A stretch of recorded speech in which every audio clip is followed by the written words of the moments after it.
Hello, this is Therapy Through Pixels, Carand Neocolor II review. Let's go. I picked these up from Amazon for about... I used a website to track the price and waited until they dropped enough to where I could reasonably justify the purchase. So I picked them up for about $100 when they were on sale. They're a wax pastel, so think Crayola crayon, except these are extra smooth and they're water soluble, meaning you can get them wet and they'll act kind of similar to watercolor.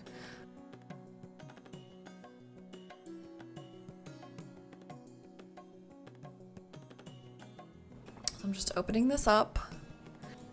Sorry about the state of my nails. They should probably be censored.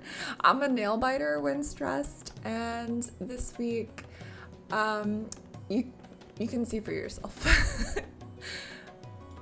Make sure to peel your Neocolors before use.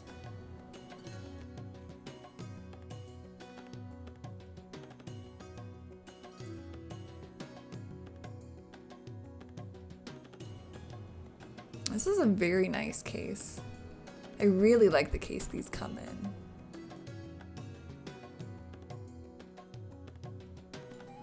Oh, and what was that? Short nail problems.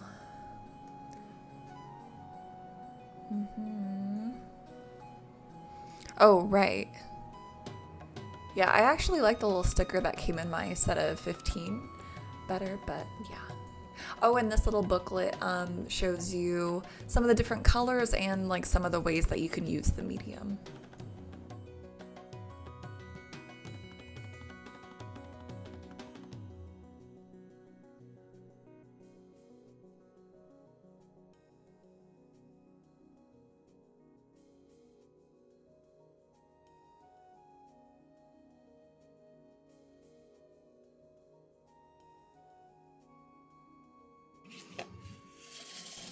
Oh yes, ASMR.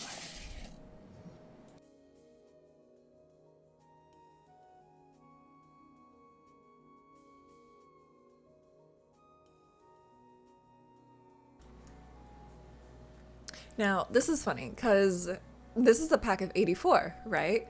And I'm looking at these colors and I'm like, there's some colors missing. Maybe they're underneath. No, that's just a silver tray. Okay, weird.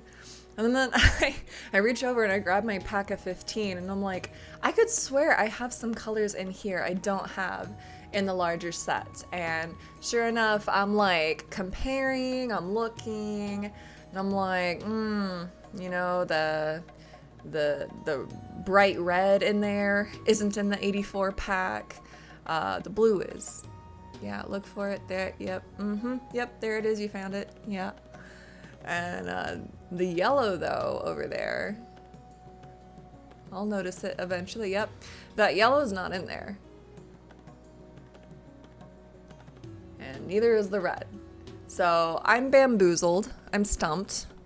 I thought I was gonna have repeat colors and I don't. And I'm conflicted but ultimately cool about it. And I go on my merry way. Looking at these beautiful crayons here.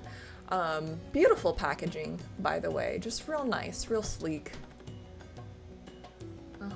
Yeah. Beautiful, lovely, admire it. And then they have these little pull tabs, by the way. So if you remember like coloring with Crayola crayons, when they would get low, you'd have to peel off the paper. It was really annoying. That's what those tabs are. Here's me finally figuring out, maybe I'm missing some. And I start counting and I'm doing the math. I'm doing the girl math, you know. I'm like, wait, this is the 84 set, right? No, there's only like 45-ish here. What the heck's going on? And I look again. And then finally, finally figured it out. Finally actually touched the bottom. Yeah, that tin, it's meant to protect the ones underneath. I thought it was the bottom of the whole container, and then boom, there you go. There's the other half of the 84 with this beautiful gold color too. I'm really excited to use that one. That's gonna be fun. I don't know what I'm gonna use it for yet, but I'm gonna find something. Yeah, so beautiful. So, so beautiful. I'm like itching to use them. So basically, I'm gonna be swatching.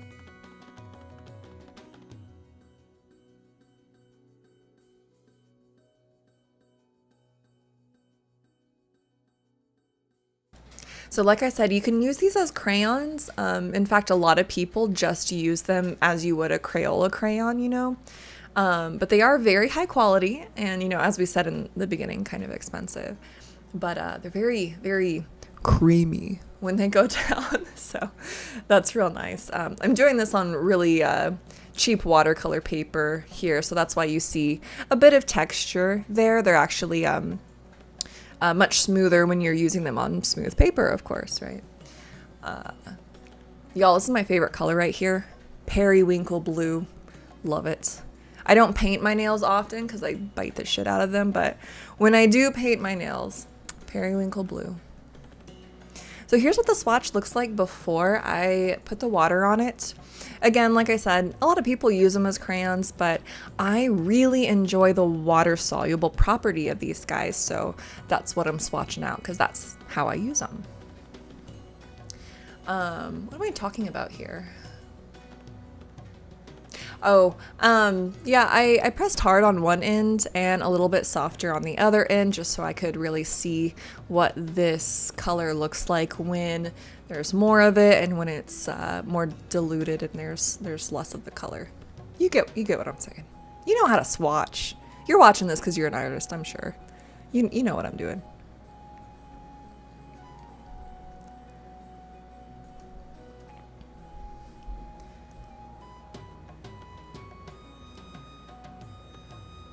It was a very overcast day when I was recording this.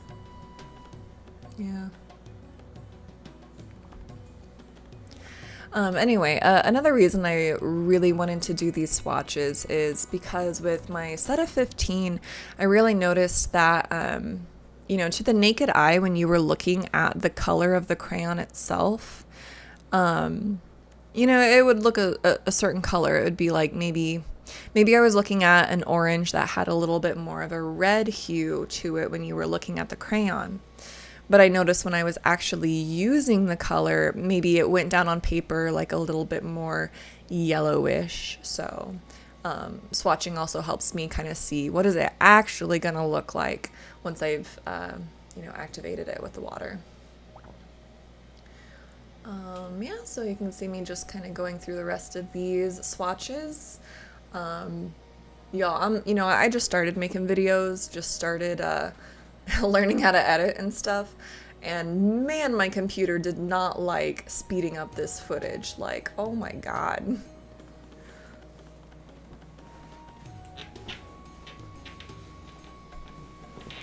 And really, I should have sped it up more. This takes forever. I'm sorry, you can skip this. You can skip this.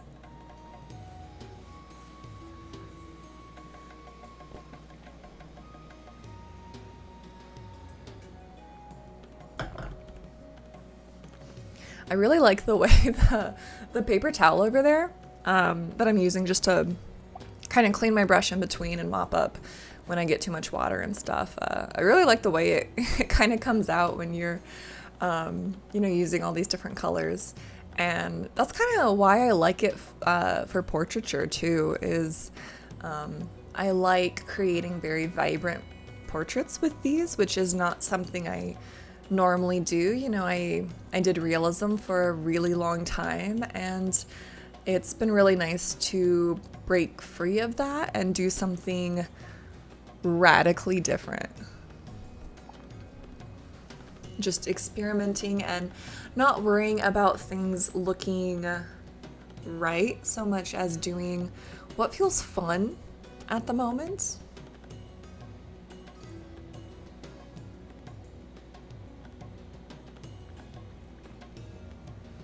These neutrals are really nice too. I was thinking about maybe doing like, you know, some Sephiroth fan art with all those cool grays and stuff. That'd be fun. Gotta find somewhere to use those metallics too. Beautiful colors, Beautiful. And so, so vibrant.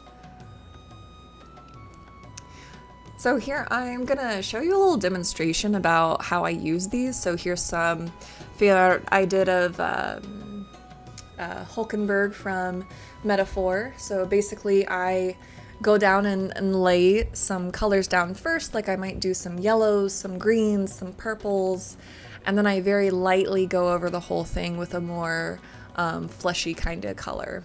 So here's a little sketchy sketch I did. It's pretty rough, just to kind of show you a little glimpse of my process here. So I have a pale yellow, I think this is, and I'm starting to lay this down.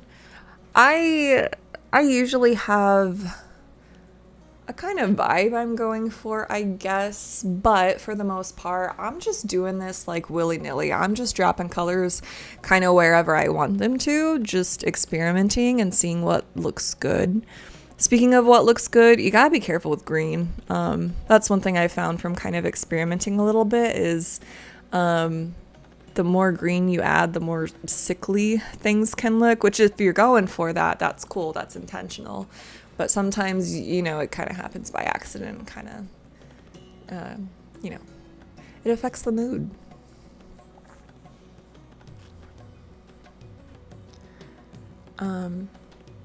Yeah, I didn't really have a plan for this guy. I'm just kind of doing whatever, having fun.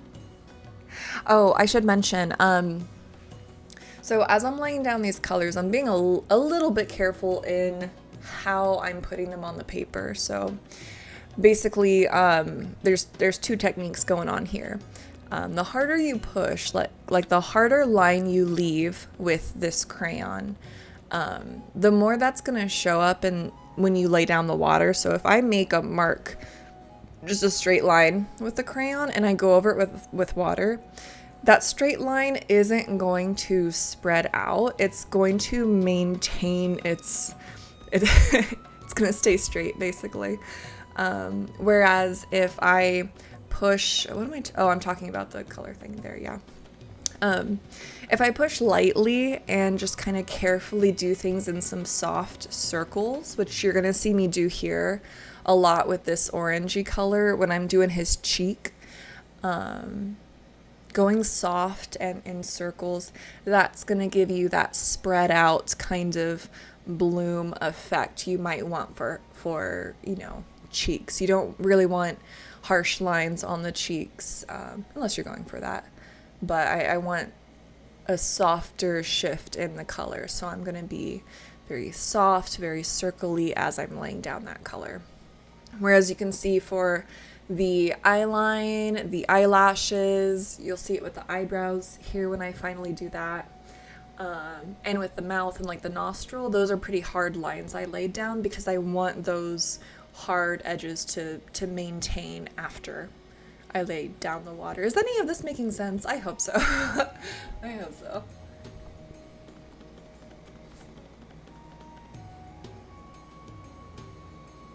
Yeah, see, there I go, very lightly, very carefully, being a little bit more intentional there.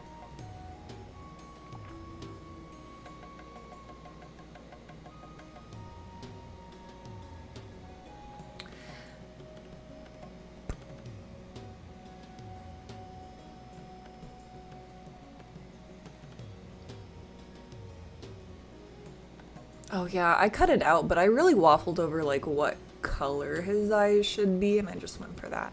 Oh, okay, here I go.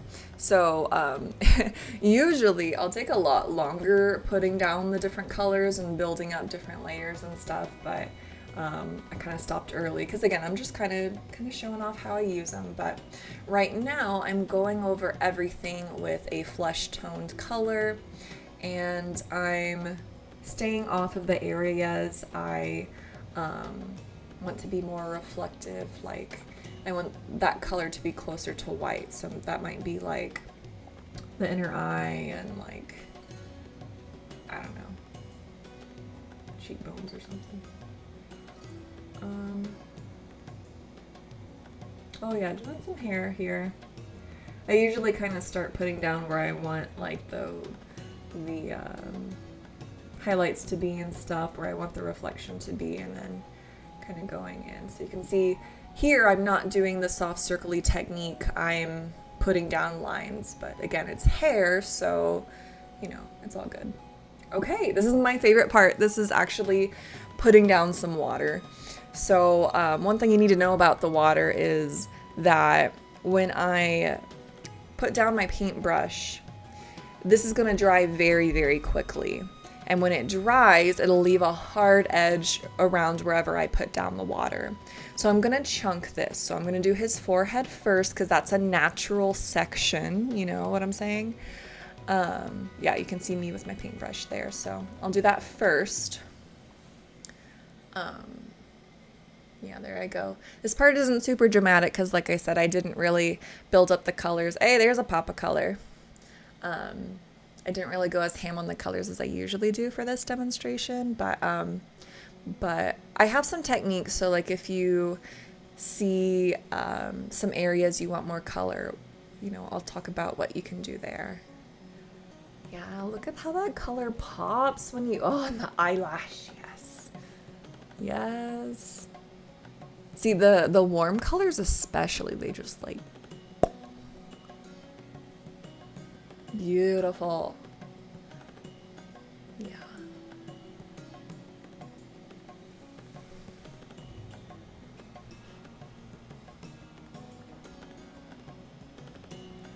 Oh, another thing that's happening here is when I put down some of the water, like especially with these lower lashes here, I'm being careful because my brush is going to pick up whatever pigment I'm going over. And if it's an area that I put down a very hard line, like where those bottom lashes were, it'll kind of streak in whatever direction I'm moving my paintbrush in. So I'm kind of using that to my advantage a little bit as I go. Just being careful of my brush strokes. Yeah, here you can see the effect that going really softly and doing soft circles with that orange crayon earlier, how it left. You can also see some areas where I was a little bit harder when I pushed down, and that's left some harsh lines on his cheek.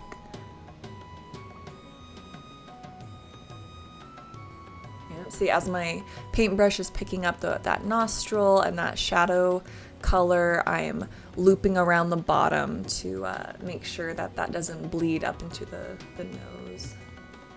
See here too, I'm avoiding that middle line of the lips, and when I finally do that line, I'm only moving along that line. You can see in the corner of his mouth, I actually moved my paintbrush up too soon, and that's left a little smear of color there. Oh, another thing I forgot to mention, I usually use binder clips to hold my paper in place. Otherwise it does buckle, which you can see that happening here. So I'm going to show you some cool stuff you can do here.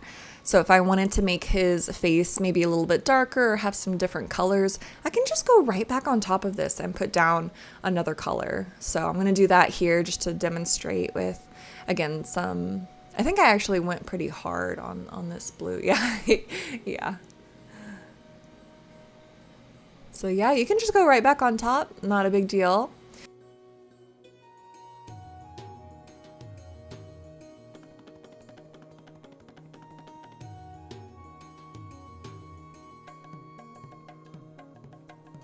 Oh, and this is my favorite thing. So you can actually take the end of one of these crayons and take your paintbrush, get it a little bit wet, and then just dab the end of it, and you're gonna pick up pigment straight from the crayon. And you can use that in really tight areas, like maybe give him some eyelashes, which is what I decided to do here to demonstrate. But you can see it has a much different effect than what I was doing with those crayons earlier. So there's a lot of variety with using this medium. So yeah, I love the Carand Neocolor IIs. They might be a bit of a splurge, so you might want to wait until they're on sale, or buy a smaller pack to see if you like this medium or not. But for me, it's worth it. These really inspire my creativity. I just see one of the colors, I'm like, yes, I can't wait to use this. And it helps me step outside my comfort zone in really rewarding ways. I get such a kick out of putting the water down for the first time and just seeing that pop of color. So if you're looking for something to help spark your imagination, add a little magic to your work, I definitely recommend giving these a try. Anyway, it's holiday season, so, be on the lookout for some deals that might be out there, And yeah, I'll talk to you guys soon. Bye.